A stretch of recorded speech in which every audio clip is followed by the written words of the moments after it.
천사랑 아즈말 결혼 축하드려요. 그리고요, 우리 아빠는 아즈마 때문에 죽었는데 행복하시겠네요? 일순간 지구의 자전이 멈춰버린 것만 같았습니다.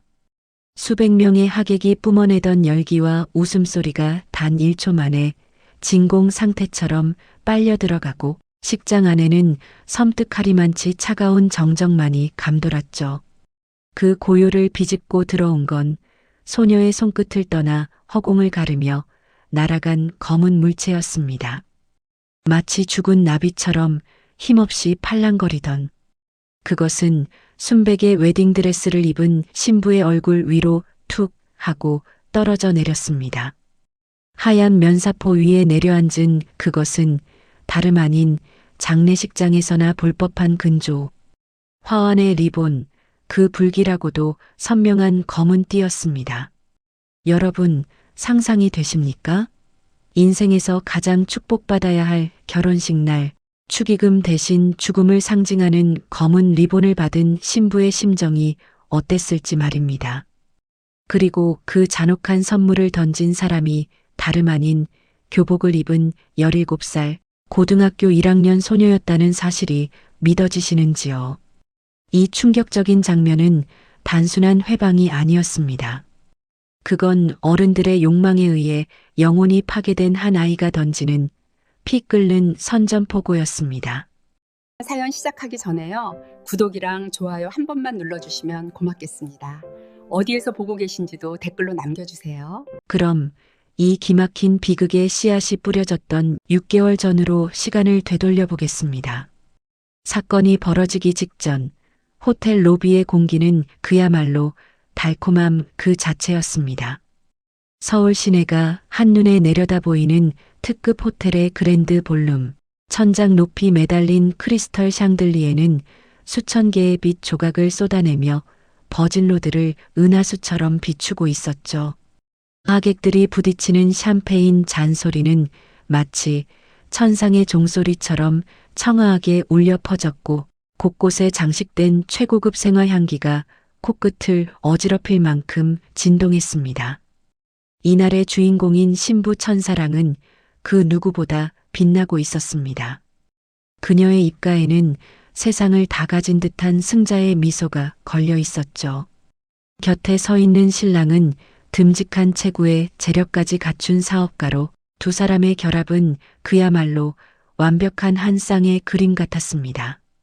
하지만 그 견고해 보이던 행복의 성벽이 무너지는 건 정말 찰나의 순간이었습니다. 육중한 연회장 문이 소리 없이 그러나 묵직한 위압감을 풍기며 열렸습니다. 쏟아지는 역광을 등지고 선 그림자, 초대받지 않은 불청객 지아가 등장한 것입니다. 단정하게 빗어넘긴 머리, 무릎까지 오는 교복 치마, 그리고 낡아서 뒤축이 조금 다른 단화.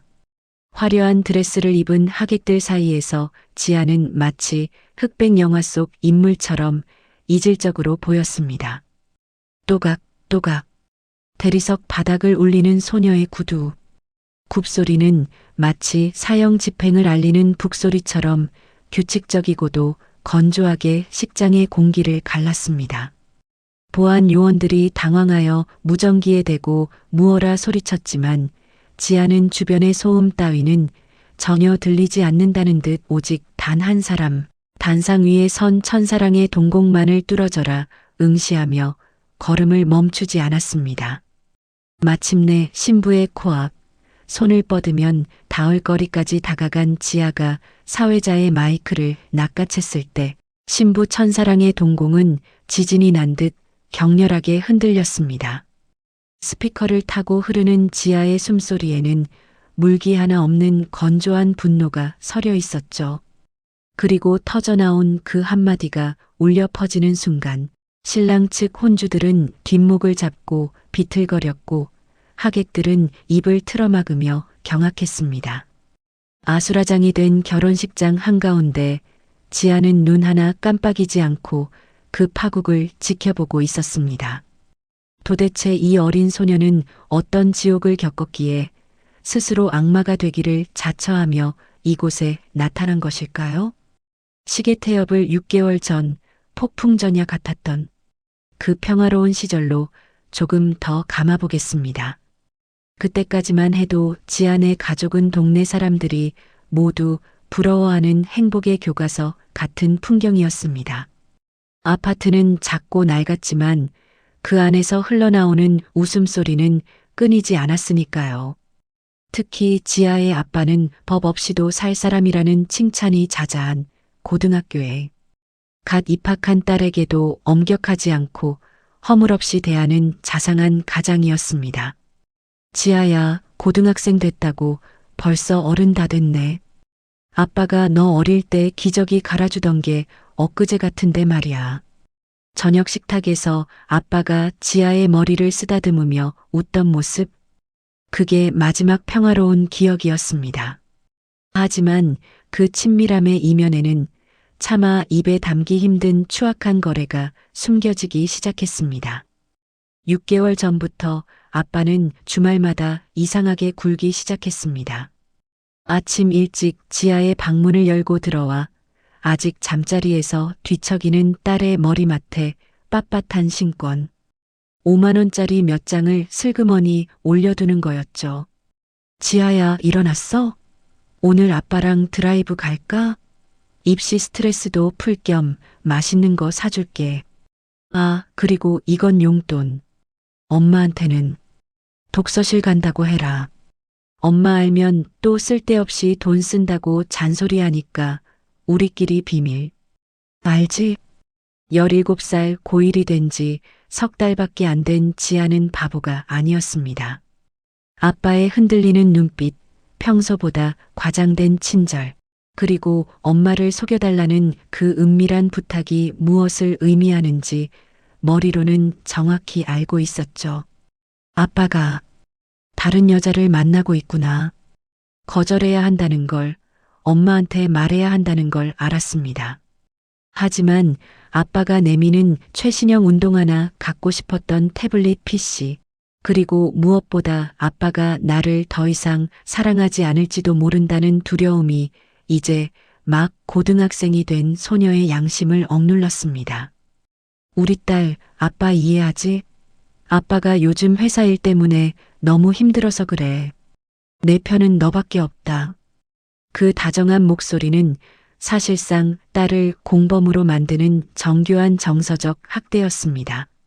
지아는 결국 아빠가 건넨 돈을 주머니에 넣으며 고개를 끄덕였습니다.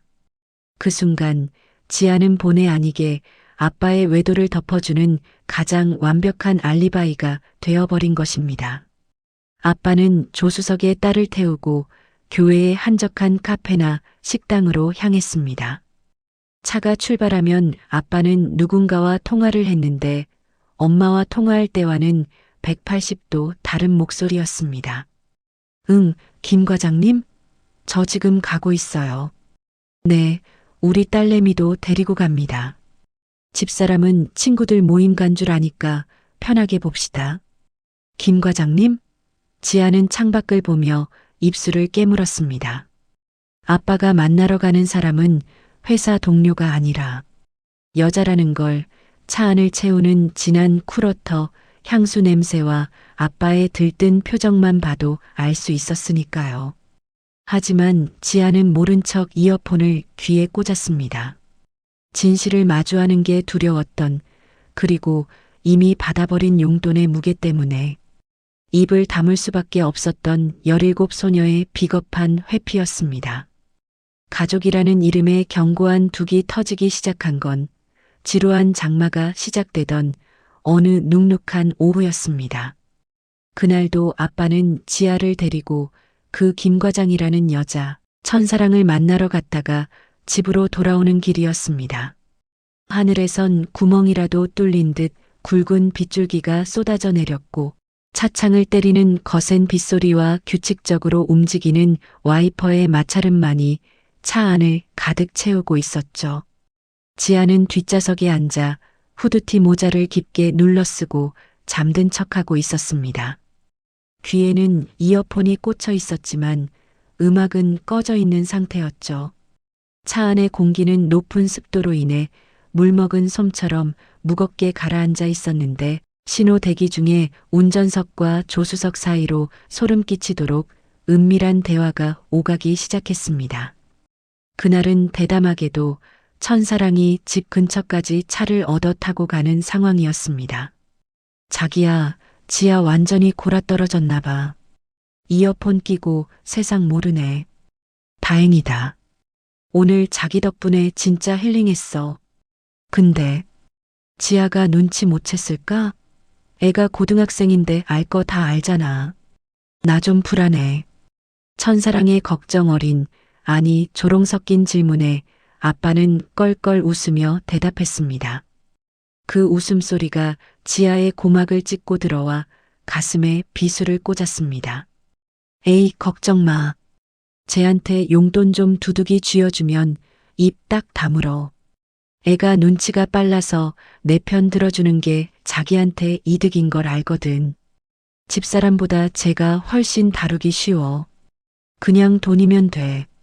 지아의 감은 눈꺼풀 안쪽이 파르르 떨려왔습니다.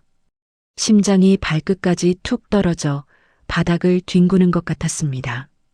아빠에게 자신은 사랑하는 딸이 아니라 그저 다루기 쉬운 방패막이이자 돈으로 매수된 공범에 불과했던 겁니다. 아빠가 나를 팔아서 바람을 피운 거야? 엄마를 속이려고 나를 이용한 거야? 이어폰 너머로 들려오는 두 남녀의 키득거리는 웃음소리, 그리고 다음 주말엔 1박 2일로 여행 갈까? 지아한테는 학원 특강 있다고 거짓말하라고 시키지 뭐. 라는 아빠의 계획까지. 모든 것이 적나라하게 들려왔습니다. 지아는 주먹을 꽉 쥐어 손톱이 손바닥을 파고들었습니다. 당장이라도 눈을 뜨고 소리를 지르고 싶었지만 공포와 배신감, 그리고 무엇보다 자신이 돈을 받고 침묵했다는 수치심에 몸이 굳어 움직일 수가 없었습니다. 백미러를 통해 아빠가 천사랑의 목덜미를 어루만지는 모습이 실눈 사이로 들어왔습니다. 존경했던 아빠는 그 순간 죽었습니다. 빗줄기가 거세지며 차창을 때렸고 지하의 볼을 타고 뜨거운 눈물이 소리 없이 흘러내려 이어폰 줄을 적셨습니다. 그날의 비겁했던 침묵이 평생 지울 수 없는 한이 될 줄은 그때는 미처 몰랐습니다. 하지만 불행이라는 놈은 예고도 없이, 그것도 인간이 감당할 수 있는 한계치를 넘어서는 잔혹한 방식으로 들이닥치는 법입니다. 그렇게 딸을 기만하고 이중생활을 즐기던 아빠가 빗길 과속 운전으로 중앙분리대를 들이받고 그 자리에서 즉사하고 만 것입니다. 장례식장은 엄마의 처절한 통곡 소리로 가득 찼습니다. 3일 내내 물 한 모금 넘기지 못한 엄마는 탈진하여 바닥을 구르고 있었죠. 영정사진 속의 아빠는 아무런 걱정 없다는 듯 환하게 웃고 있었지만 그 미소를 보는 지아의 마음은 지옥 그 자체였습니다.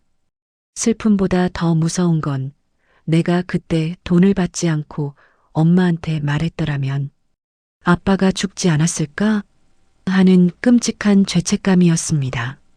내가 입을 열었으면 엄마가 아빠를 말렸을 거고 그날 빗길 운전을 안 했을지도 몰라.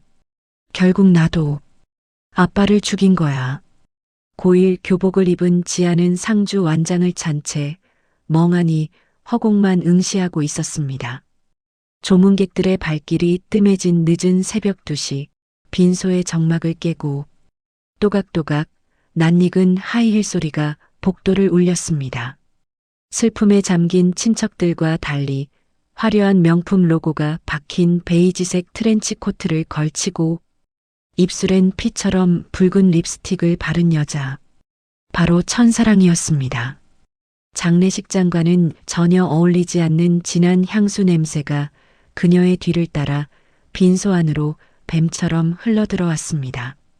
그녀는 상주인 엄마에게 목례조차 하지 않은 채 곧장 영정사진 앞으로 걸어갔습니다. 국화꽃 한 송이를 던지듯 내려놓는 그녀의 손길은 추몰하기보다는 마치 떠난 연인에게 보내는 마지막 투정처럼 보였습니다. 그녀는 묘한 웃음을 흘리며 혼잣말처럼 그러나 바닥에 엎드려 있는 엄마가 분명히 들을 수 있는 크기로 중얼거렸습니다. 오빠 어쩌다 이렇게 급하게 갔어? 나랑 새 살림 차리기로 약속해놓고 나만 두고 가면 어떡해? 거기선 우리 사랑 방해하는 사람 없이 잔소리하는 마누라 없이 편히 쉬어. 오빠 목까지 내가 아주 화려하게 살게. 그 말은 조용한 빈소에 떨어진 폭탄과도 같았습니다. 슬픔에 잠겨 정신을 잃어가던 엄마가 귀를 의심하며 고개를 번쩍 들었습니다. 지금 뭐라고 하셨습니까? 당신 누구야? 충혈된 눈으로 묻는 엄마를 향해 천사랑은 천천히 고개를 돌렸습니다.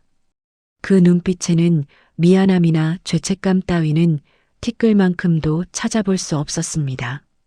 오히려 너는 아무것도 몰랐지? 멍청한 여자라고 비웃는 듯한 경멸만이 번들거리고 있었죠. 그때 천사랑의 시선이 구석에 서 있는 지아에게 닿았습니다. 그녀는 입꼬리를 비릿하게 올리며 다가왔습니다. 아빠의 차 뒷좌석에서 이어폰을 끼고 자는 척했던 그 여고생. 천사랑은 지아의 앞을 가로막고 서더니 엄마가 듣지 못하게 아주 작은 목소리로 하지만 뼈를 찌르는 말을 속삭였습니다. 지아야, 많이 슬프니? 근데 어쩌지? 너도 공범이잖아. 지아의 동공이 격렬하게 흔들렸습니다.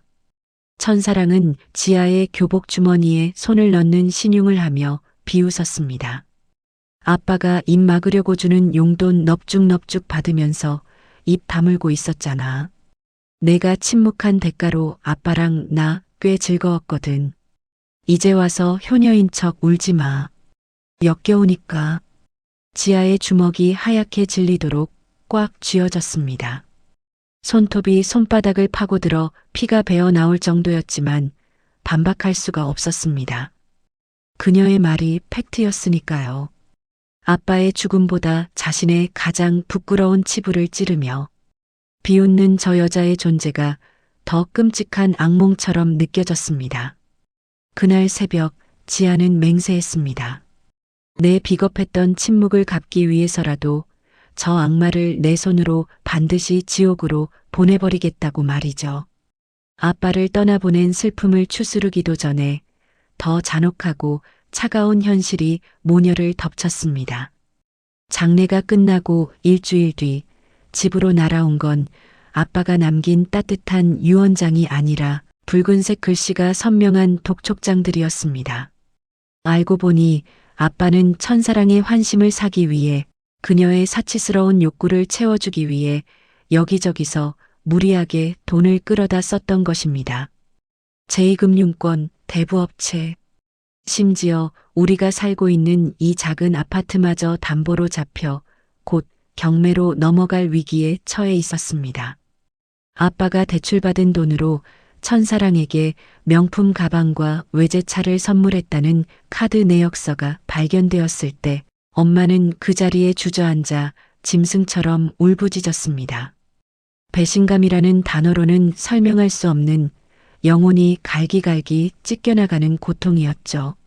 살던 아파트 현관문에는 빨간 압류 딱지가 붙을지도 모른다는 공포가 매일 밤 모녀를 짓눌렀고 통장 잔고는 바닥을 드러내다 못해 마이너스를 향해 곤두박질 쳤습니다. 엄마는 그날부터 고운 손이 다 부르트도록 식당 설거지 일을 시작했습니다. 밤에는 취객들의 욕설을 받아내며 대리운전 핸들을 잡았고 새벽에는 우유 배달까지 하며 하루하루를 버텨냈죠. 지아야, 엄마는 괜찮아. 우리 딸 먹고 싶은 거, 입고 싶은 거 엄마가 다 해줄 거야. 아빠 목까지 엄마가 다 할게. 늦은 밤 퉁퉁 부은 다리를 주무르며 애써 웃어 보이는 엄마의 얼굴은 하루가 다르게 흙빛으로 변해갔습니다. 엄마의 손가락 마디마디에 덕지덕지 붙은 반창고를 볼 때마다 지아의 가슴은 미어지는 것 같았습니다. 지아는 알고 있었습니다.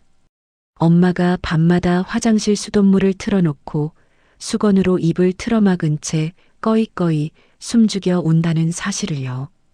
낡은 수도관을 타고 흐르는 물소리보다 더 서럽게 울리는 엄마의 울음소리가 지아의 밤잠을 설치게 했습니다.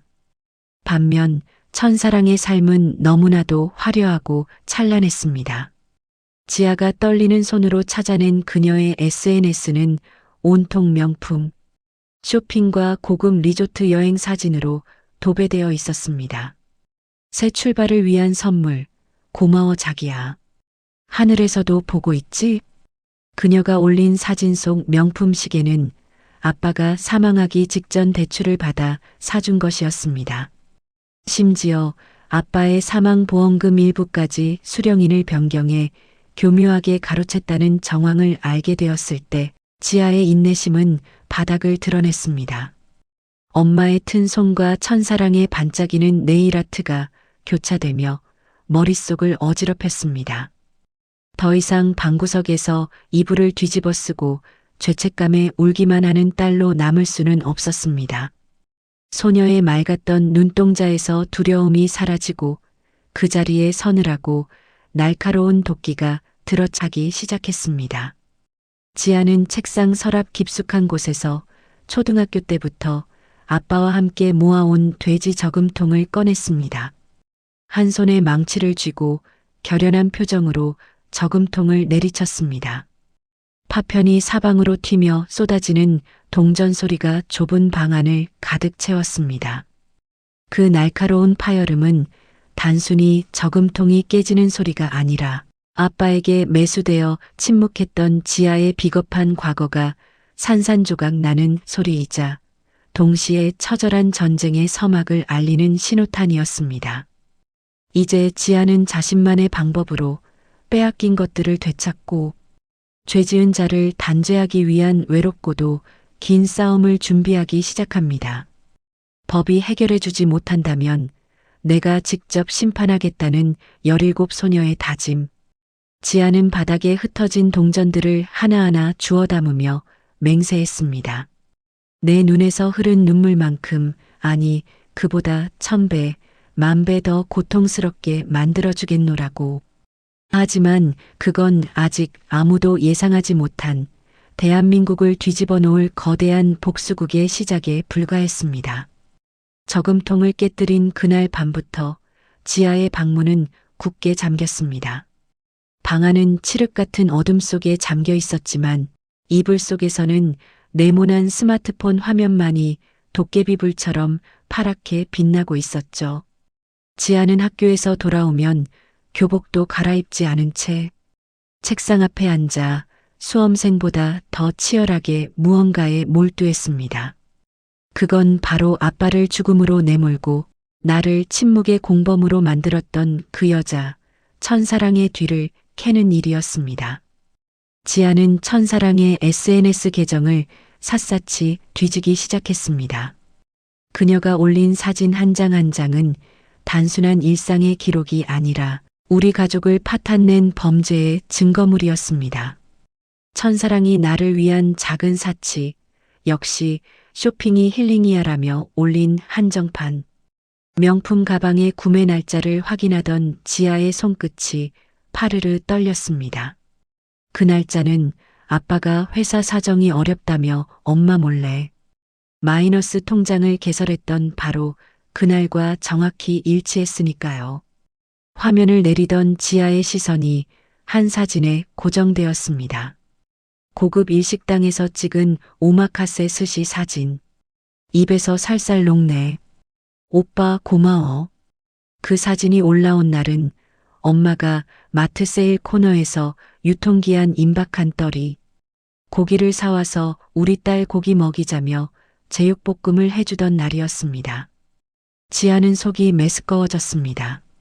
내가 아빠에게 받은 용돈 5만 원에 입을 다물고 있는 동안 저 여자는 아빠의 피 같은 돈으로 호의호식하며 우리 가족을 비웃고 있었던 겁니다. 지아는 노트 한 권을 꺼내 날짜와 금액, 그리고 아빠의 카드 명세서를 대조하며 타임라인을 정리해 나갔습니다. 볼펜을 쥔 손에 얼마나 힘을 주었는지 종이가 찢어질 듯 눌러 쓴 글씨들은 마치 비명처럼 보였습니다. 그러던 중 지아의 핏발선 눈을 번쩍 뜨이게 만든 게시물 하나가 올라왔습니다. 새로운 시작, 설레는 준비 중, 해시태그 웨딩, 해시태그 예비신부, 해시태그 D-데이. 화면 속 사진은 화려한 조명이 감싸는 웨딩드레스 샵의 피팅룸이었습니다. 순백의 드레스를 입고 수줍게 웃고 있는 첫사랑. 아빠가 죽은 지 고작 6개월. 잉크도 마르지 않은 사망신고서 위에서 춤을 추듯 그녀는 보란 듯이 새 인생을, 그것도 또 다른 남자와의 결혼을 준비하고 있었던 겁니다. 지아의 머릿속에서 끊어질 듯 팽팽하던 이성의 끈이 툭 하고 끊어지는 소리가 들렸습니다. 이건 단순한 불륜이 아니었습니다. 이건 죽은 아빠에 대한 모독이자 살아남은 우리 가족을 향한 확인사살이나 마찬가지였으니까요. 다음 날 지아는 학교를 조퇴하고 무작정 첫사랑이 근무하는 회사를 찾아갔습니다. 강남 한복판에 우뚝 솟은 통유리 빌딩, 그 위압적인 건물 로비에 들어서자 차가운 에어컨, 바람이 지아의 식은땀 젖은 등을 서늘하게 훑고 지나갔습니다. 회전문을 밀고 들어오는 직장인들의 또각거리는 구두 소리, 향긋한 커피 냄새, 세련된 정장 차림들, 낡은 고일 교복을 입고 닳아버린 운동화를. 신은 지아는 마치 딴 세상에 떨어진 이방인처럼 초라하게 느껴졌지만 물러설 수는 없었습니다. 로비 구석 기둥 뒤에 숨어 한참을 기다렸을까요? 점심시간이 되자 동료들과 웃으며 걸어 나오는 첫사랑의 모습이 보였습니다. 장례식장에서 봤던 그 화려한 모습 그대로, 아니 그때보다 훨씬 더 혈색 좋고 행복해 보이는 얼굴이었습니다. 지아는 떨리는 다리에 힘을 주며 그녀의 앞을 가로막았습니다. 아줌마. 동료들과 대화하던 첫사랑이 멈칫하며 고개를 돌렸습니다. 지아를 알아본 순간 그녀의 미간이 찌푸려지며 노골적인 불쾌감이 스쳐 지나갔습니다. 당황하거나 미안해하는 기색은 전혀 없었습니다. 그녀는 동료들에게 먼저 가라고 손짓한 뒤 지아를 건물 밖 후미진 흡연구역으로 거칠게 끌고 갔습니다. 담배 냄새가 찌든 골목 구석에서 그녀가 팔짱을 끼며 물었습니다. 너 여기가 어디라고 찾아와? 학교 안 가니? 아, 또 용돈 필요해서 왔어? 그 말은 지아의 가장 아픈 영린을 건드리는 칼날이었습니다. 지아는 품속에서 꼬깃꼬깃해진 아빠의 카드 명세서와 그녀의 SNS 사진을 캡처한 출력물들을 꺼내 내밀었습니다. 목소리가 파르르 떨려 나왔습니다. 우리 아빠 돈으로 산 가방, 시계 다 내놔요. 그거 우리 아빠 목숨값이에요. 그리고 아빠 죽고 6개월 만에 결혼? 당신이 사람이야? 지아의 외침에 첫사랑은 코웃음을 쳤습니다. 그러더니 긴 손톱으로 지아의 이마를 툭 밀쳤습니다. 얘가 공부하다 돌았나? 야, 내 아빠가 좋아서 해준 거야. 내가 사달라고 칼 들고 협박했니? 그리고 산 사람은 살아야지, 죽은 사람. 끌어안고 궁상 떨면 뭐 나와? 너네 엄마처럼 살기 싫어서 내가 새 출발하겠다는데 내가 뭔 상관이야? 우리 엄마 입에 올리지 마. 지아가 소리를 지르며 달려들려 했지만 어른의 힘을 당해낼 수는 없었죠. 첫사랑은 거칠게 지아를 밀쳐버렸고 지아는 중심을 잃고 시멘트 바닥에 나뒹굴었습니다. 무릎이 까져 피가 배어 나왔습니다. 첫사랑은 혀를 차며 지갑을 열더니 5만 원짜리 지폐 2장을 꺼냈습니다. 그리고는 바닥에 주저앉은 지아의 얼굴을 향해 돈을 흩뿌렸습니다. 팔랑거리며 떨어지는 노란 지폐들. 아빠가 침묵의 대가로 주던 바로 그 돈과 똑같은 그림이었습니다. 자, 옛날 생각나지? 이거 가지고 가서 맛있는 거나 사 먹고 떨어져. 다시는 내 눈에 띄지 마. 그땐 경찰 부를 거니까. 멀어지는 그녀의 하이힐 소리를 들으며 지아는 바닥에 떨어진 돈을 멍하니 바라보았습니다. 흙먼지 묻은 5만 원권. 지아는 그 돈을 쥐어뜯듯 움켜쥐었습니다. 눈물 대신 핏발선 눈으로 그녀의 뒷모습을 노려보며 지아는 맹세했습니다. 나를 돈으로 길들이려 했던 당신들의 그 오만함을 내 방식대로 짓밟아 주겠노라고.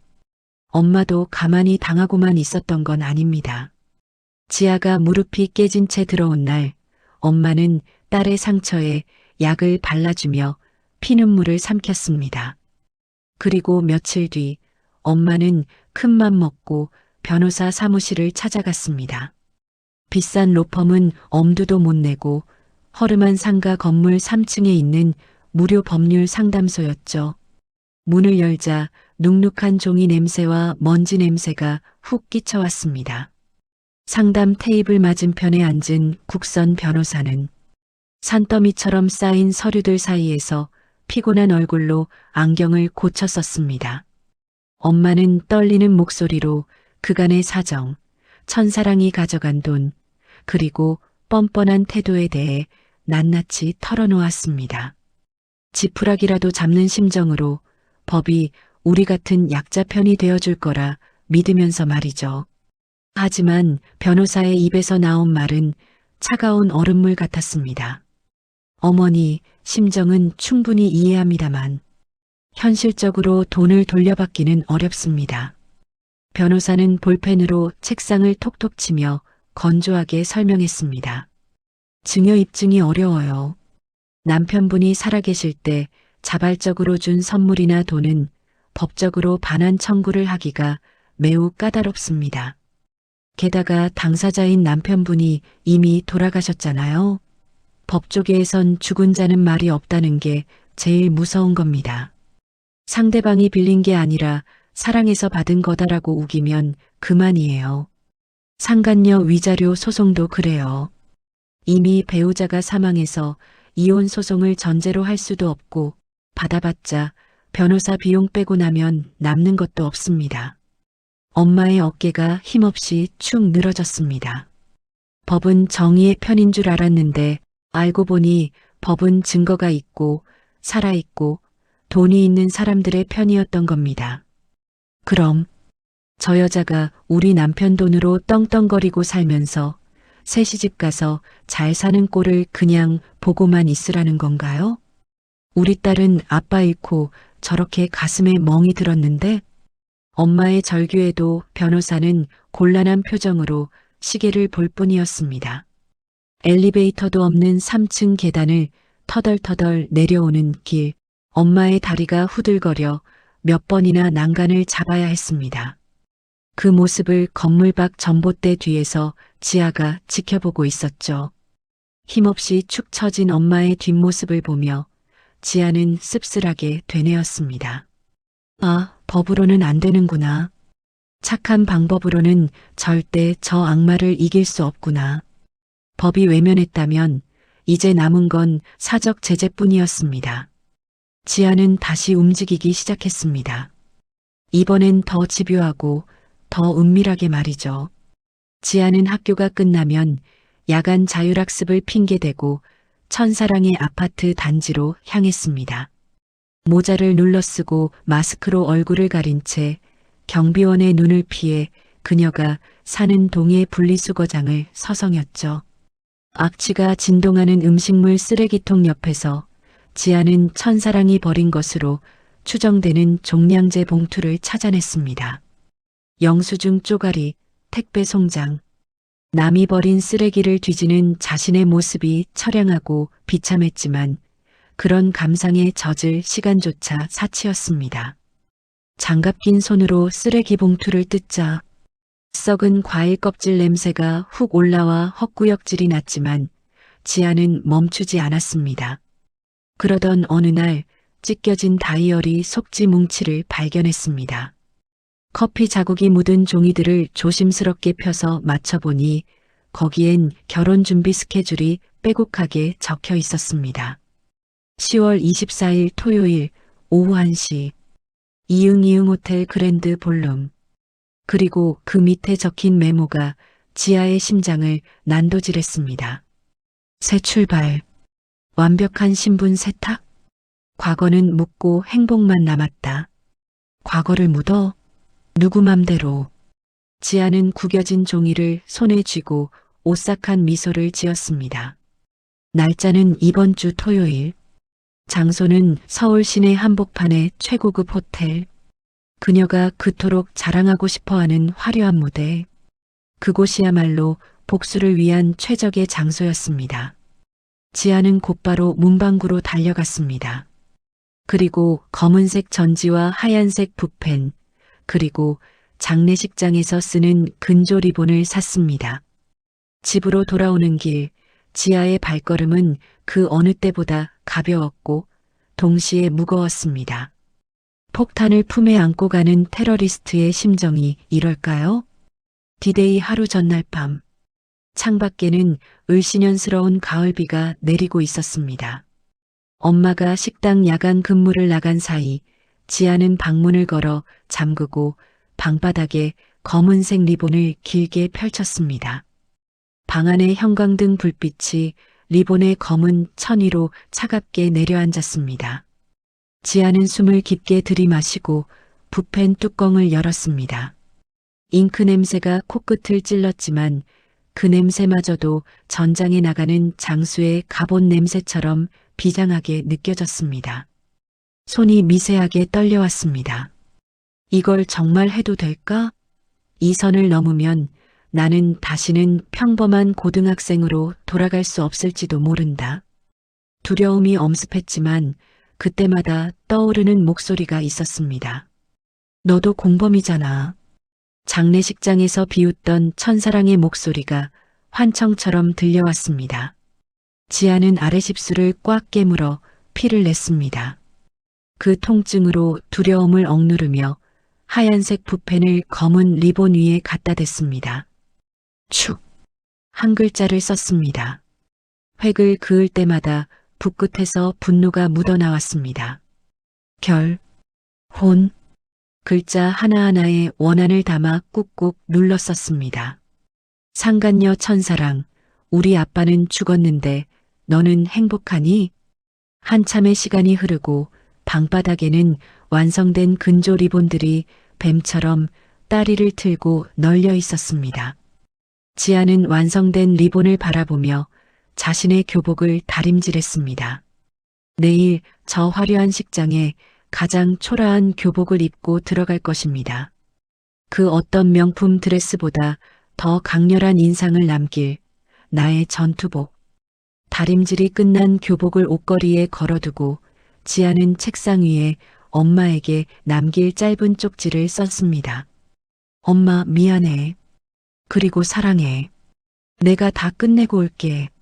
아빠 몫까지 그리고 내 죄까지. 새벽 4시. 잠들지 못한 지아의 눈은 붉게 충혈되어 있었지만 그 눈빛만큼은 어둠 속에서도 형형하게 빛나고 있었습니다. 이제 몇 시간 뒤면 신부의 하얀 드레스 위로 검은 재앙이 내릴 것입니다. 모든 준비는 끝났습니다.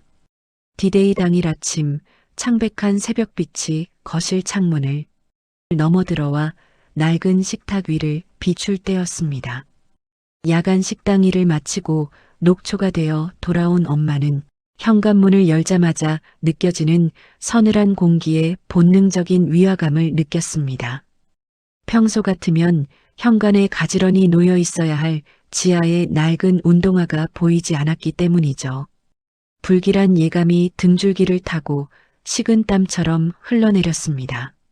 엄마는 신발도 벗는 둥 마는 둥 딸의 방문을 벌컥 열어젖혔습니다. 방 안은 텅 비어 있었습니다. 침대 위 이불은 사람이 빠져나간 모양 그대로 차갑게 식어 있었고 책상 위 스탠드 불빛만이 주인 없는 방을 외롭게 지키고 있었죠. 엄마의 시선이 책상 위로 향했습니다. 그곳엔 공책을 찢어 쓴 쪽지 한 장이 놓여 있었습니다. 떨리는 손으로 종이를 집어든 엄마의 눈동자가 격렬하게 흔들리기 시작했습니다. 엄마 미안해. 그리고 사랑해. 내가 다 끝내고 올게. 아빠 목까지, 그리고 돈 때문에 침묵했던 내 죄까지 내가 다 갚고 올게. 짧은 문장이었지만 그 안에 담긴 비장함은 엄마의 가슴을 후벼 파기에 충분했습니다. 내 죄를 갚고 온다는 말. 엄마는 그제야 딸이 아빠의 불륜을 알면서도 괴로워하고 있었다는 사실을 눈치챘습니다. 엄마의 다리에 힘이 풀려 그 자리에 주저앉고 말았습니다. 엄마는 미친 듯이 바닥을 기어 딸의 책상 서랍을 뒤졌습니다. 며칠 전부터 딸이 컴퓨터로 무엇을 검색했는지, 다이어리에 무엇을 적어두었는지 확인해야만 했습니다. 그리고 발견한 것은 붉은색 펜으로 동그라미가 쳐진 달력의 날짜. 바로 오늘 10월 24일. 그 옆에 적힌 깨알 같은 글씨, 이응이응 호텔 그랜드 볼룸, 천사랑 결혼식.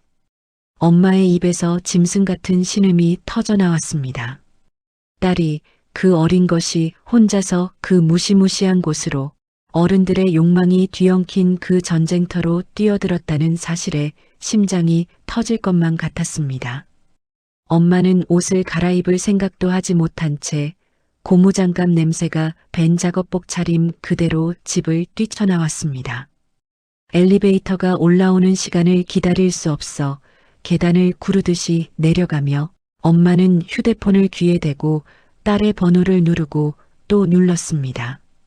하지만 수화기 너머에서는 감정 없는 기계음만이 반복될 뿐 딸의 목소리는 들려오지 않았습니다. 택시를 잡기 위해 도로 한복판으로 뛰어든 엄마의 눈에서는 하염없는 눈물이 볼을 타고 흘러내려 아스팔트 바닥을 적셨습니다. 제발, 제발 늦지 않게 해주세요. 신이시여, 우리 딸이 돌이킬 수 없는 강을 건너지 않게 해주소서. 그 시각, 지아는 이미 전쟁터의 한복판에 도착해 있었습니다. 서울 강남의 노른자 위 땅에 위치한 이응이응 호텔.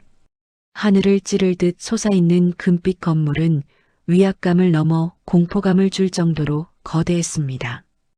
호텔 입구에는 최고급 외제 차들이 꼬리를 물고 들어오고 있었고 그 안에서 내리는 사람들은 하나같이 잡지에서나 볼 법한 우아한 옷차림을 하고 있었죠. 발레 파킹을 해주는 직원들조차 제복을 갖춰 입은 이곳에서 낡은 교복을 입고 검은색 백팩을 맨 지아는 마치 딴 세상에서 떨어진 외계인처럼 이질적인 존재였습니다. 회전문을 밀고 로비로 들어서는 순간 훅 끼쳐오는 향긋한 꽃내음과 고급스러운 방향제 향기가 지아의 코끝을 자극했습니다. 천장 높이 매달린 샹들리에 조명은 눈이 시리도록 밝았고 바닥에 대리석은 거울처럼 반짝여서 감히 밟기조차 미안할 정도였죠. 지아는 자신도 모르게 가방끈을 꽉 움켜쥐었습니다. 가방 속에 들어있는 무기, 밤새 만든 검은 리본들이 달그락거리는 소리를 낼까봐 온몸의 신경이 곤두섰습니다. 로비를 지키던 보안 요원의 시선이 지아에게 머물렀습니다. 저 학생은 뭐지? 여기 올 만한 차림이 아닌데. 그런 의구심 가득한 눈빛이 지아의 정수리에 꽂혔습니다. 지아는 심장이 입 밖으로 튀어나올 것만 같았지만 애써 태어난 척 고개를 빳빳이 들었습니다. 나는 죄인이 아니다. 나는 오늘 심판자로 온 거야. 쫄지 마, 유지야. 스스로에게 최면을 걸며 지아는 하객들의 무리에 자연스럽게 섞여 들어갔습니다. 엘리베이터에 타자 거울 속에 비친 자신의 모습이 보였습니다. 화려한 드레스와 턱시도를 입은 사람들 틈에 낀 초라한 교복 차림의 소녀. 하지만 거울 속 소녀의 눈빛만큼은 그곳에 있는 그 누구보다도 형형하게 빛나고 있었습니다. 엘리베이터가 2층 연회장에 도착하자 입구에는 천사랑과 그녀의 남편, 될 사람의 웨딩 화보가 대문짝만하게 걸려 있었습니다. 사진 속 천사랑은 세상에서 가장 순결한 여자인 척 부끄러운 미소를 지으며 부케를 들고 있었죠. 그 가증스러운 사진을 보는 순간 지아의 위장 깊은 곳에서 뜨거운 위액이 역류하는 것 같았습니다. 역겨워. 우리 아빠를 죽여놓고 나한테 공범이라고 손가락질하더니 너는 이렇게 천사 코스프레를 해? 지아는 신부 대기실 쪽으로 발걸음을 옮겼습니다. 문이 살짝 열려 있었고 그 틈 사이로 하하호호거리는 웃음소리가 새어나왔습니다. 어머 사랑아, 너 오늘 진짜 예쁘다. 완전 연예인 같아. 그치? 드레스 고르느라 얼마나 고생했는지 몰라. 이게 파리에서 공수해온 신상이라잖아. 천사랑은 친구들에게 둘러싸여 여왕처럼 떠받들리고 있었습니다. 그녀의 손가락에는 물방울 다이아몬드 반지가 번쩍이고 있었는데 지아는 그 반지가 아빠의 목숨값 그리고 자신이 침묵한 대가로 만들어진 것임을 단번에 알아볼 수 있었습니다. 대기실 밖에서 그 모습을 훔쳐보던 지아의 주먹이 부들부들 떨렸습니다. 손톱이 살을 파고들어 손바닥에 피가 맺혔지만 육체의 고통은 느껴지지도 않았습니다. 지금 당장 저 안으로 뛰어들어가 그녀의 머리채를 잡고 소리 지르고 싶은 충동이 화산처럼 끌어올랐습니다. 하지만 지아는 입술을 꽉 깨물며 참아냈습니다. 지금은 아니다. 더 많은 사람들이 볼 때 그녀가 가장 행복의 정점에 서 있을 때 그때 나락으로 떨어뜨려야 한다. 그래야 공평하다. 지아는 화장실로 들어가 찬물로 세수를 하며 끓어오르는 분노를 차갑게 식혔습니다. 거울 속 젖은 얼굴의 소녀가 비장하게 속삭였습니다. 조금만 기다려. 내가 쓴 그 가면 내가 갈기갈기 찢어줄 테니까. 드디어 예식 시작을 알리는 안내 방송이 흘러나왔습니다. 하객들이 하나둘씩 홀 안으로 입장했고 수백 개의 좌석이 꽉 찼습니다. 지아는 맨 뒤쪽 조명이 닿지 않는 어둠 속에 몸을 숨기고 서 있었습니다. 사회자의 힘찬 목소리와 함께 웅장한 오케스트라 연주가 시작되었고 양가 어머니들의 화촉 점화가 이어졌습니다. 모든 순서가 물 흐르듯 완벽하게 진행되고 있었죠. 이 완벽함, 이 평화로움이 지아에게는 못 견디게 끔찍했습니다. 다음은 오늘의 주인공인 신랑 신부의 입장이 있겠습니다. 사회자의 외침과 함께 식장 내부의 조명이 모두 꺼지고 오직 버질로드 입구만을 비추는 핀 조명 하나가 켜졌습니다. 거대한 문이 열리고 천사랑이 신랑의 팔짱을 낀 채 모습을 드러냈습니다. 하객들의 우레와 같은 박수 소리가 터져나왔습니다. 예쁘다. 잘 살아라. 여기저기서 축복의 환호성이 쏟아졌습니다. 그 순간 어둠 속에 숨어있던 지아가 움직였습니다. 그녀는 가방에서 미리 준비해온 검은색 리본 뭉치를 꺼내 손에 쥐었습니다. 그리고 신랑 신부가 버질로드 중앙을 향해 걸어가는 타이밍에 맞춰 마치 유령처럼 그들의 뒤를 따르기 시작했습니다. 아무도 정말 아무도 눈치채지 못했습니다. 화려한 조명과 축복에 취해 등 뒤에서 다가오는 파멸의 그림자를 감지한 사람은 없었으니까요. 버질로드는 원래 아버지의 손을 잡고 걷는 길이라고 했던가요? 하지만 천사랑은 남의 아버지를 뺏은 대가로 그리고 남의 딸을 돈으로 매수한 대가로 이 길을 걷고 있었습니다. 지아는 그 모순을 참을 수 없었습니다. 한 발자국 내디딜 때마다 심장이 터질 듯이 뛰었지만 발걸음은 멈추지 않았습니다. 이제 신랑 신부가 단상 위에 올라서기 직전, 거리는 불과 5m. 지아는 숨을 멈추고 마지막 스퍼트를 준비했습니다. 신랑 신부가 줄의 단상 앞에 서서 서로를 마주보며 행복한 미소를 짓던 바로 그 찰나였습니다. 사회자가 신랑 신부 맞절을 외치려는 순간 지아가 단상 위로 튀어 올라갔습니다. 예고 없는 난입에 주례 선생님이 흠칫 놀라 뒷걸음질 쳤고 하객석 앞줄에 앉아있던 혼주들이 눈을 동그랗게 떴습니다. 지아는 망설임 없이 사회석으로 돌진해 마이크를 낚아챘습니다. 스피커가 찢어질 듯한 날카로운 하울링 소리가 식장 안의 모든 사람의 고막을 때렸습니다. 그 끔찍한 소음에 사람들이 귀를 막으며 인상을 찌푸릴 때 지아는 떨리는 손으로 마이크를 입가에 가져갔습니다. 식장 안의 공기가 일순간 얼어붙었습니다. 모두의 시선이 이 당돌한 교복 소녀에게 꽂혔습니다. 신부 천사랑이 천천히 고개를 돌렸습니다. 지아와 눈이 마주친 순간 그녀의 얼굴에서 핏기가 싹 가시는 것이 보였습니다. 마치 귀신이라도 본 사람처럼 입술을 떨며 내가 왜? 라고 중얼거렸습니다. 그녀의 눈에 공포가 서렸습니다.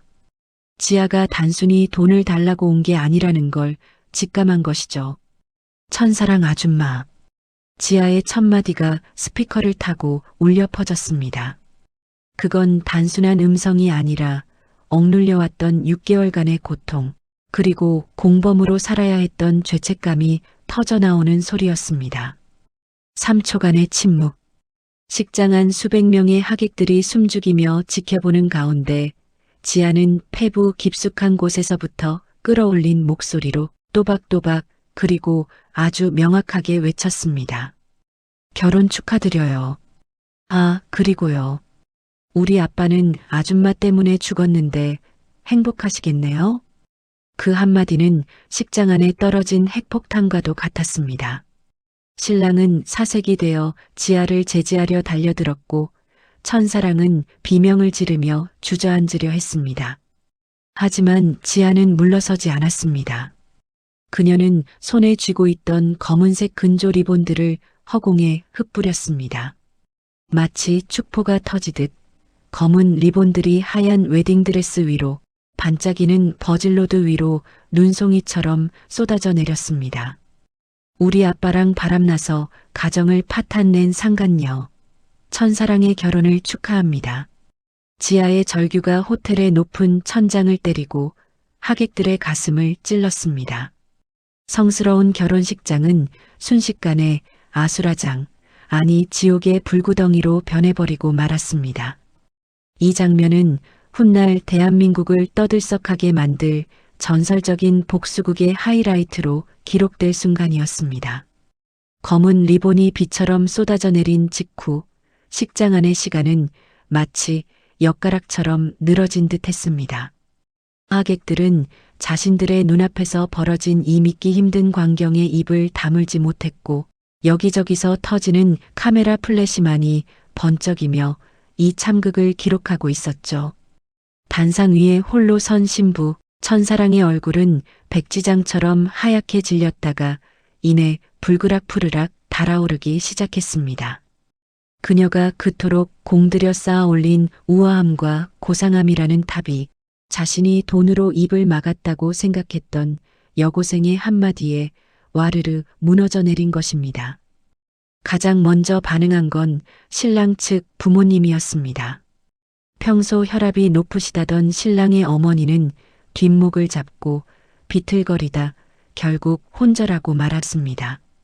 어머니 하고 비명을 지르며 달려가는 신랑의 뒷모습을 보며 천사랑은 이 상황을 수습해야 한다는 강박보다는 끓어오르는 수치심과 배신감에 이성의 끈을 놓아버렸습니다. 그녀의 눈동자가 뒤집혔습니다. 감히 내가 내 돈을 받고 얌전히 있던 내가 내 뒤통수를 쳐?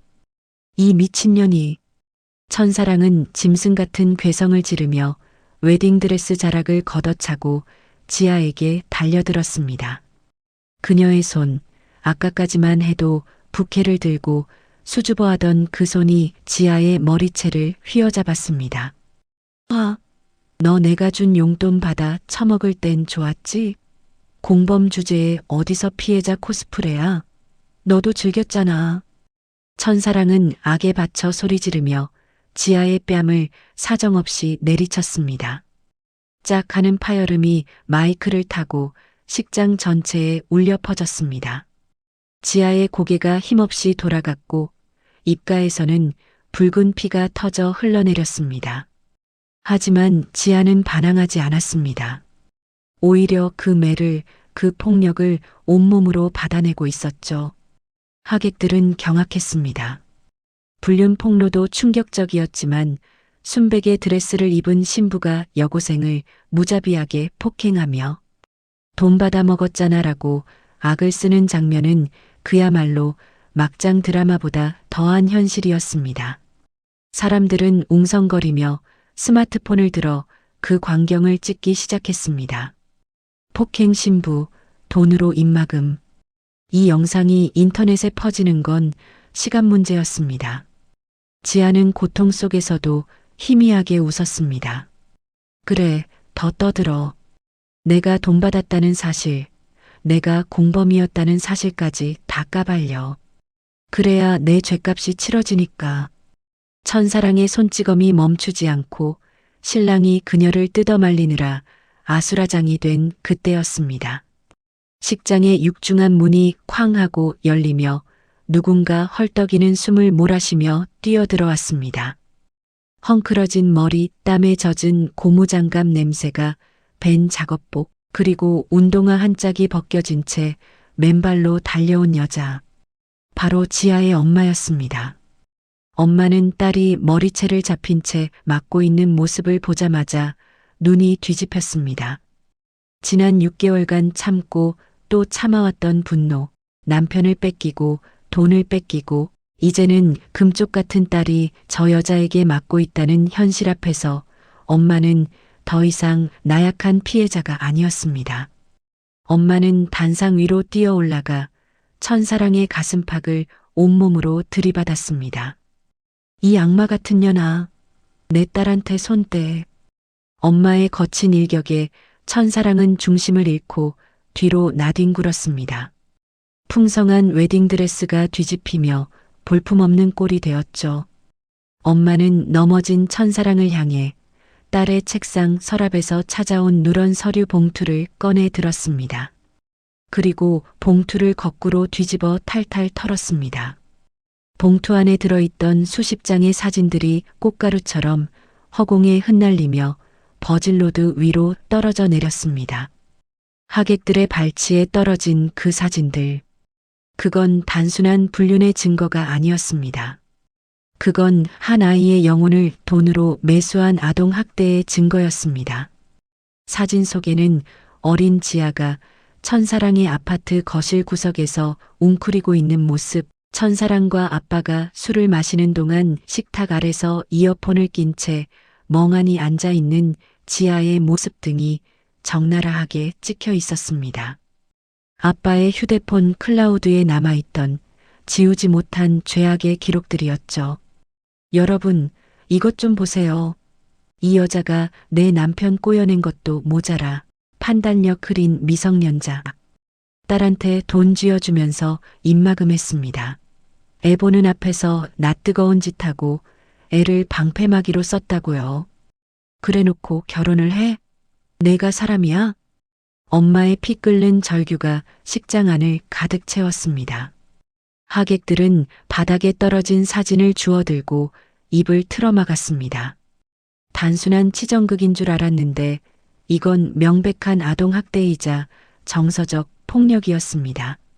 신랑은 바닥에 떨어진 사진 속 천사랑이 담배를 피우며 지아에게 돈을 건네는 장면을 보고는 혐오감에 몸서리를 쳤습니다. 그는 끼고 있던 결혼 반지를 빼서 천사랑의 얼굴에 던져버렸습니다. 역겨워서 못 봐주겠네. 그 한마디가 천사랑에게는 사형 선고와도 같았습니다. 어디선가 사이렌 소리가 들려오고 신고를 받은 경찰관들이 식장 안으로 들이닥쳤습니다. 난장판이 된 머리를 한 천사랑은 경찰을 보자마자 악을 쓰며 소리쳤습니다. 경찰 아저씨, 저것들이 내 결혼식 다 망쳤어요. 영업방해, 명예훼손, 폭행죄로 다 잡아쳐 넣어요. 내가 누군지 알아? 우리 남편이. 그때였습니다. 천사랑의 변호사가 헐레벌떡 뛰어왔지만 그의 표정은 이미 낭패감으로 가득 차 있었습니다.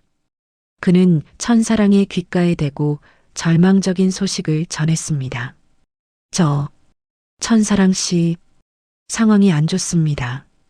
지아 학생은 미성년자이고 이 사건의 동기가 가정 파탄이라는 점, 그리고 학생이 그동안 겪은 정서적 학대가 참작되면 소년보호 사건으로 넘어갑니다. 기소유예나 사회봉사 명령 정도로 끝날 가능성이 높아요. 정가도 안 남습니다. 하지만 당신은, 변호사는 난감한 듯 마른 세수를 하며 말을 이었습니다. 어머님이 뿌린 저 사진들, 아동복지법 위반 소지가 다분합니다. 정서적 학대 행위가 명백해요. 불륜 현장에 미성년자를 동석시키고 금품으로 회유하며 방치한 것. 이건 징역형까지 나올 수 있는 중범죄입니다. 게다가 방금 하객들 다 보는 앞에서 미성년자를 무자비하게 폭행하셨잖아요. 이건 특수폭행에 해당해서 현행범 체포감입니다. 천사랑의 눈이 튀어나올 듯 커졌습니다. 쟤도 돈 받았다고. 쟤도 공범이라니까. 하지만 경찰은 그녀의 항변을 들어주지 않았습니다. 오히려 지하에 퉁퉁 부은 뺨과 터진 입술을 확인한 경찰관은 천사랑에게 미란다 원칙을 고지했습니다. 천사랑 씨, 당신을 아동복지법 위반 및 폭행 혐의로 현행범 체포합니다. 변호인을 선임할 수 있고. 차가운 수갑이 하얀 신부 장갑위로 채워졌습니다. 찰카닥하는 금소금이 식장의 정적을 깨뜨렸습니다. 천사랑은 안 돼. 이거 나 오늘 결혼하는 사람이야. 라고 발악하며 바닥에 드러누웠지만 건장한 경찰관 2명에 의해 질질 끌려나갔습니다. 웨딩드레스 자락이 바닥에 먼지와 때로 시커멓게 더럽혀지는 모습은 그녀의 타락한 인생 그 자체였습니다. 며칠 후 사건의 후폭풍은 대한민국을 강타했습니다. 인터넷 커뮤니티와 유튜브에는 결혼식장 참교육, 돈으로, 아이 입마금한 상간녀라는 제목으로 당시 영상이 도배되었습니다. 천사랑의 신상은 네티즌 수사대에 의해 낱낱이 털렸습니다. 그녀가 다니던 회사의 게시판은 마비가 되었고 결국 그녀는 해고 통보를 받았습니다. 천사랑의 오피스텔 앞에는 기자들이 질를 치고 있었고 빚쟁이들이 몰려와 현관문을 두드렸습니다. 아빠의 사망보험금으로 샀던 명품 가방과 시계들은 모두 압류 딱지가 붙어 경매로 넘어갔죠. 텅 빈 오피스텔 거실, 전기도 끊겨. 어둑한 방 안에서 천사랑은 식은 편의점 도시락을 먹으며 멍하니 스마트폰을 들여다보았습니다. 화면 속에는 온통 자신을 욕하는 댓글뿐이었습니다.